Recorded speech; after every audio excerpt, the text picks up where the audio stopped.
জয় গুরু। পরম প্রেমময় শ্রী ঠাকুরের শ্রীচরণে আমার শতকোটি কোটি প্রণাম। ঠাকুর পরিবারের শ্রীচরণে আমার শতকোটি কোটি প্রণাম। সকল দাদা ও মায়েদের আমার আনন্দিত জয় গুরু। আমি আজকে বলবো গুরুকে সন্দেহ বা অবিশ্বাস করলে কি হয়। তো ঠাকুরকে সন্দেহ করতে নাই, গভীর বিশ্বাস করতে হয়। আর যে বিশ্বাস করে না বা সন্দেহ করে তাকে পদে পদে হোঁচট খেতে হয়। অনেক সময় দেখা যায় বড় বড় ভক্তরাও সন্দেহ বা অবিশ্বাস করে ফেলে। তাই পরম দয়াল বলেছেন, যার অস্তিত্ব আর বিকাশ আছে তাই সত্য, তাই ধর্ম। আর আমাদের জীবনে কোনো সন্দেহ বা কিন্তু যদি এই মনে হয়, তাহলে কি হয় এই নিয়ে একটি বাস্তব ঘটনা আপনাদের কাছে বলছি। কলকাতার আগরপাড়ায় এক গুরু ভাই ওনার জীবনের বাস্তব ঘটনা। তো উনি বাড়িতে সৎসঙ্গ হবে বলে শিয়ালদাহ থেকে বাজার করে যখন ফিরছেন তখন স্টেশনে দেখেন কোনো ট্রেন নাই। তো একটা ট্রেন আছে, সেটা দাঁড়াবে না।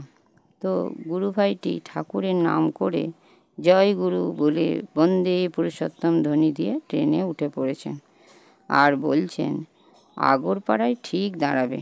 ঠাকুরের নাম নিয়ে উঠেছি। তো অনেক লোক জিজ্ঞাসা করছে, কোথায় যাবেন?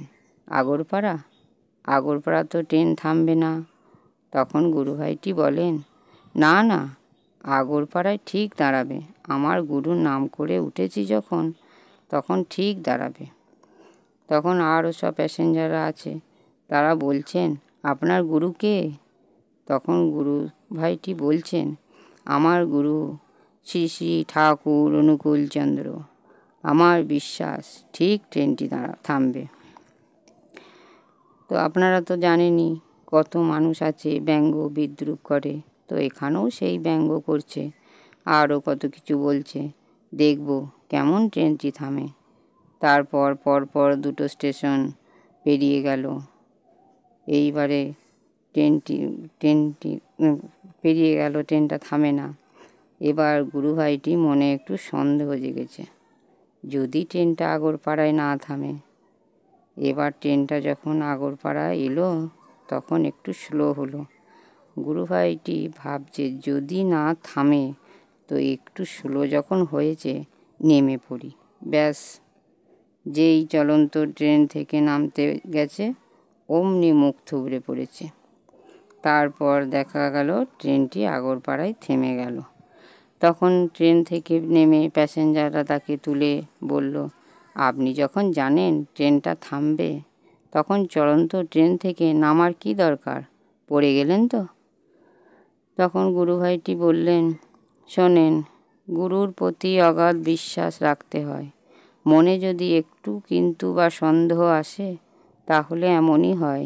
আমারও তাই হয়েছে। ট্রেনটা থামবে জানি, কিন্তু মনে যদি চলে এসেছিল, যদি ট্রেনটা না থামে। তাই মনে যদি বা কিন্তু আনা যাবে না। ঠাকুরের প্রতি অগাধ বিশ্বাস থাকতে হবে। এই ছিল একটি ঘটনা। আরও অনেক আছে, আপনাদের কাছে শেয়ার করব। পরম পিতা রাতুল চরণে আমার প্রার্থনা, সবাই ভালো থাকবেন, সুস্থ থাকবেন, আনন্দে থাকবেন। ভিডিওটি ভালো লাগলে একটি সাবস্ক্রাইব, লাইক, কমেন্ট ও শেয়ার করে আমাকে উৎসাহিত করবেন। জয় গুরু। বন্দে পুরুষোত্তমম, বন্দে পুরুষোত্তমম, বন্দে পুরুষোত্তমম।